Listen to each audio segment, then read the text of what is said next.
stay behind the scenes, or is it fun to kind of, like we talked about with Tracy, get your hands dirty and kind of be a little bit of something you're not?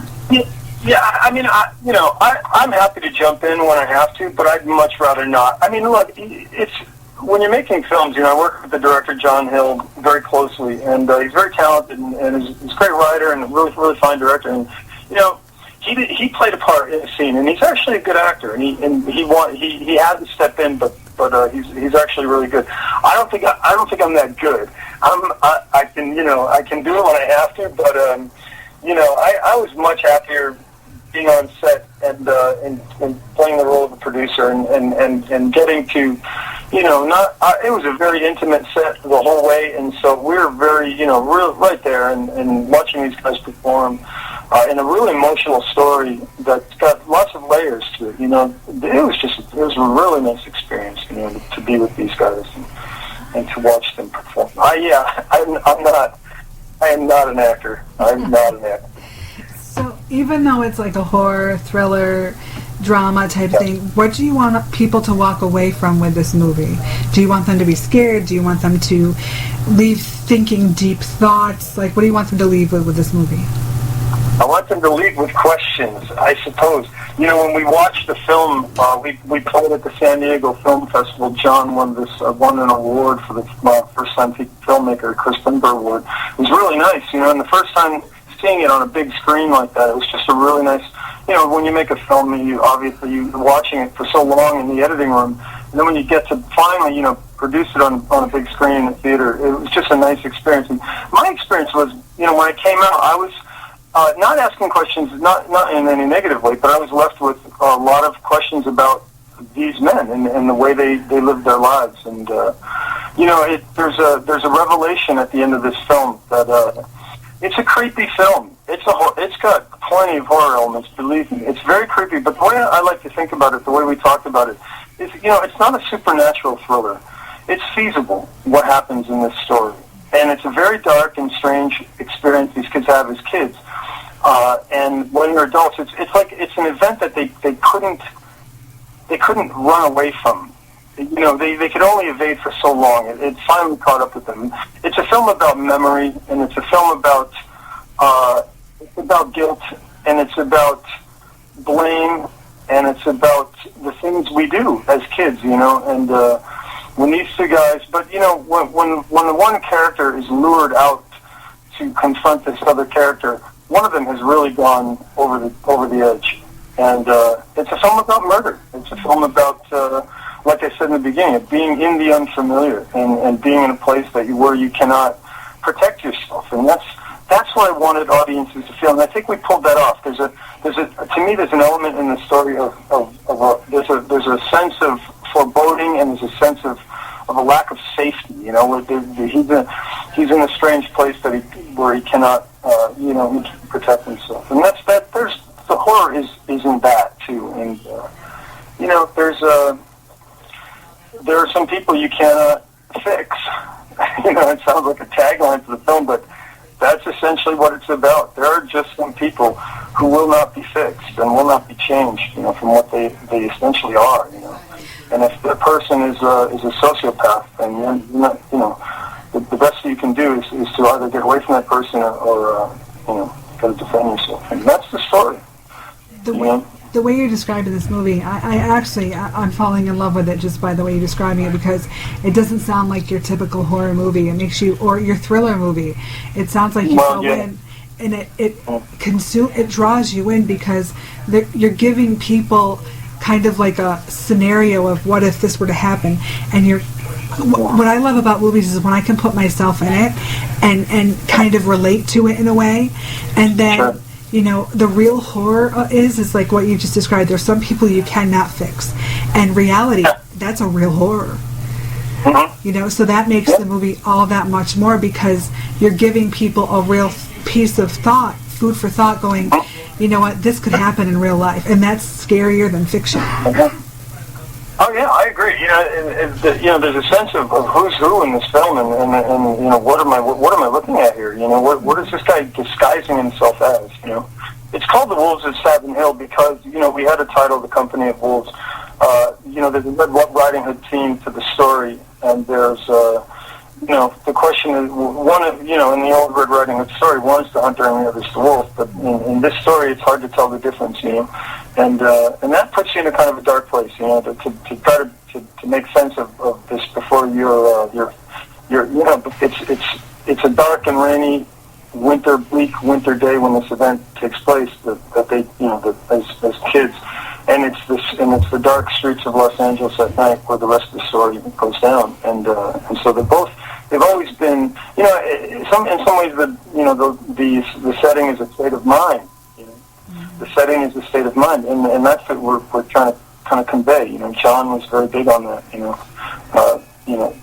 atmospherically trying to create something that's felt. You feel the psychology of these characters, and that's what we were really going for. John's he taught me so much, and John Beaton Hill, the director, and sitting, and I edited the film, and sitting together, and I'm a big Cassavetes fan, and so is John, and we went back to the French, the gangster films, because in some ways this is also a gangster story. They both become deviant, these two men. And so you got a kind of live and die in L.A. kind of story combined with a little French connection, Point Blank. I don't know if you remember that film, Point Blank, from 1967. The character Lee Marvin, who's on this weird quest. He's supposedly murdered up in Alcatraz, and he wakes up in the jail cell. You're never sure if this guy's alive or not. And he's on this quest in Los Angeles to find the person who killed him. And that's kind of the psychology of that. The audience asking the question, is this guy alive? Is this some kind of a dream? Is this really going down? We wanted a lot of that stuff, and we reached back and found some great influences. And, it was just a fun film to make with all these, sitting and watching films and being inspired and finding, and then of course working with these actors. My God, it's just a great experience to see. I've done a lot of independent films, and to work on a film with very talented actors, it makes all the difference. You really see, wow, performance. I'm watching the film and I'm believing these people, and that's all we really wanted, Absolutely. And it sounds like you created the perfect movie with the perfect cast. Because it sounds like, along with the actors and the script and the movie, you're going to plant seeds in your audience's head, and that's exactly the perfect way to do a movie, is to plant a seed, because their imagination will do the rest. And then with your cast, who's not going to be starstruck? Yeah. It's not. Yeah, exactly. That's the key. I think when you get an actor, you recognize if they're good. They're all good, and so they disappear in the roles, and I'm believing when I see them. And that's the beauty. Paul Carafotis, also a great actor from. He's been in all kinds of stuff, and he just brought something to that film that was fantastic. They all did. Everybody showed up, and brought Tanya Cornelisi, who's. Nicole Haddad, these great actresses who showed up. They're all working out here in LA. They're all moving fast, and we were lucky to have them on this film. Suzanne Willard played a great part. We had some really great actresses on this film. That's awesome. Megan Davis. That's so awesome. Now, names that in some ways you might not hear it. You'll be hearing them in a few years, I believe, because these girls are really moving ahead. That's awesome. That is so awesome. It's nice to watch up-and-coming actors, because a few years later, I remember seeing him in that movie. Oh, my God. Oh, yeah. We got Jason Oliver from Stand By Me. He came in and played this homeless person. He was fantastic. That's awesome. You're out in a strange city, and you don't know anybody, and your only friend is a homeless guy who lost his marbles. And Jason Oliver played this guy beautifully. And that's what we wanted. We wanted this character to be, he's from Boston, and he's out in L.A., and he's alone, and he's trapped, and he's on the streets of L.A., and the only guy he knows is this lunatic, ex-army vet who's bringing him in the wrong places, and that's part of the horror of the film, too. Like I said, it's a feasible story. You could be trapped in these places with these strange people and not be able to get out of it. It sounds like you have, like you said, you had many layers, and it does have many layers, because it sounds like you have a story underneath your story that will eventually all come together. It may not make sense completely, but it will all come together. Yeah. There are twists and turns. John's a good writer. It's an emotional story with a lot of, things you wouldn't expect. and that's what we wanted. That's so awesome. The horror. It's funny. I didn't realize when I called in your show. It's funny because we were debating whether to label this a horror or a crime or a thriller, and we came up with horror thriller. It's usually what we refer to it as. It's got a horror element that's very, like I say, you go back to these old films, Lipstick and films. I don't know if you remember that film from like 1980. It's an old film, but it's a story that actually could happen. When I love these stories where you're experiencing something that actually could happen in your neighborhood. And it's a Stephen King kind of thing. Absolutely. Well, I mean, I don't know if it would happen, so to speak. I mean, let's take It for example. Like, there might be a killer clown. I don't think it'll be like It, but you take John Wayne Gacy, and there you go. I mean, this can totally happen. And then, like, you take Outbreak. We have a phone now. So I know, you're right. Talk about making somebody uncomfortable. Yeah. Right? That film Outbreak was like 20 years behind its time, I know. in a year or two they're going to be making these films because of the Ebola thing, right? Absolutely. Well, I mean, it's so funny that you mentioned the whole, in a few years, it may happen. I'm like, hey, that's Outbreak. It's one of those things that's completely feasible and can happen, and you're thinking it could, but it probably won't. And now it's like, hey, Ebola's in the United States. Oh, well, there we go. Look for the re-release on DVD. Right? I would be surprised if they started advertising that film again. Actually, I think it's going to be on one of the primary stations. Yeah. Right? It's like, way to go, entertainment, way to go. I know. Well, what's funny? When we were making this, we talked a lot about our audience, and that's something I think independent filmmakers learn over a period of time. You really have to think in terms of your audience. You have a relationship with them. You have an obligation to them, and it made it so much more fun as we talked about what we might do to thrill the audience or to bring them on this journey. Rather than hey, where do they get a load of us? It was more a question of how can we bring the audience into our world with us? How can we make this a partnership, an experience? And to make them uncomfortable, I think, to bring discomfort to the audience and to relieve them in some ways at the end, I think is the goal. Any good film like this. Like I said, I don't like to be grossed out. I was an EMT. I saw enough. I don't like to be grossed out, but I want to leave a theater looking in my back teeth. I want to go home and turn all the lights on in my house because you never know what's lurking in those shadows, and that's what I like. And hey, from a romantic point of view, you got a partner, you're going to need protection. I mean, it could work to your advantage. Sure, that's right. You're right. That's right. Horror, making babies since 1902. Love the horror films. I do.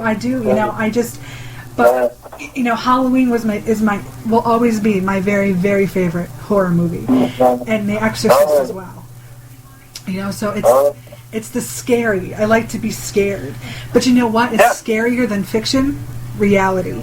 And when you give people a bite of reality that could really become something true the next day, it's a lot scarier than giving yourself, a monster from the Blue Lagoon. Yeah, I get it. With Halloween too, you get this sense that the kids are paying for the crimes of the parents, which is also feasible. That's something that people identify with. They get it. Yeah. What happens? All these. What's that?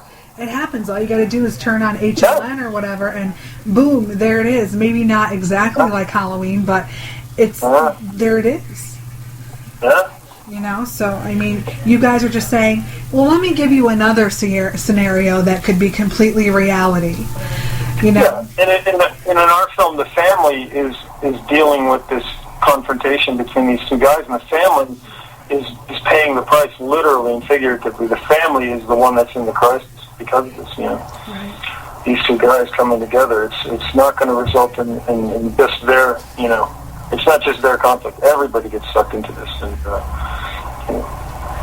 Well, and I think that's great because it actually, I think, works towards your advantage when a group of people go see your movie, because then it kind of makes them feel like they're all in something together. They're all scared together, like that family. So I think it's great. I can't. Now, when will this be out? Is it out?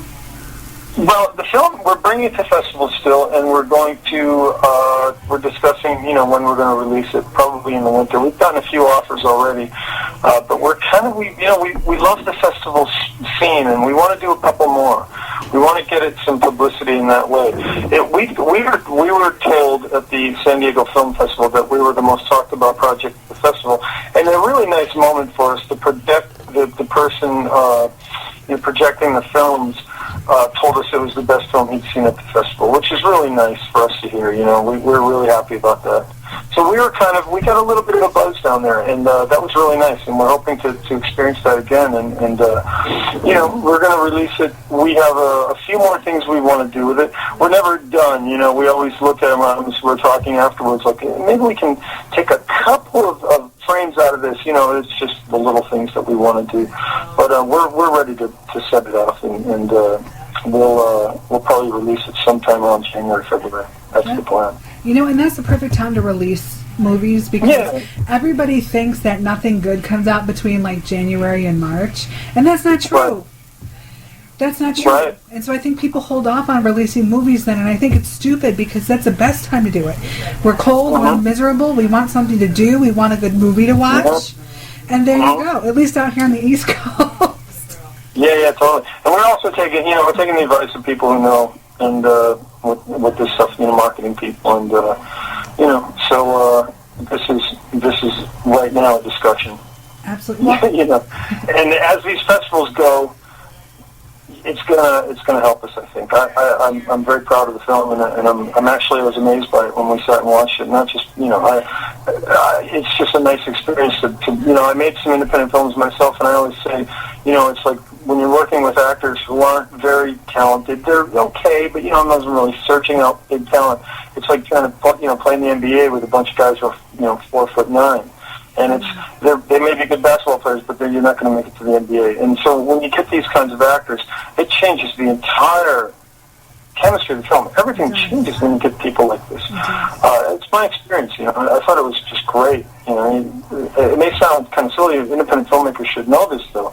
It's all in the performance. If you've got a good story and you can get good performances, you're in a good place, man. Absolutely, 100%. It's so funny that you're talking about that because as you're telling me, there's some actors that aren't that great, and it's like having 4'9" people in the NBA. You're not going to make it there. I'd be like, well, you're going to die really soon. As a matter of fact, there's going to be a lot of death in this movie. Right. Yeah, exactly. Yeah, exactly. You get this person, okay, well, he's going to die in the film or on the editing floor. That's true, and like if somebody really annoyed me, I'd be like, "And you're going to die a very horrible death." Very cool. Totally. But horror films, it's funny.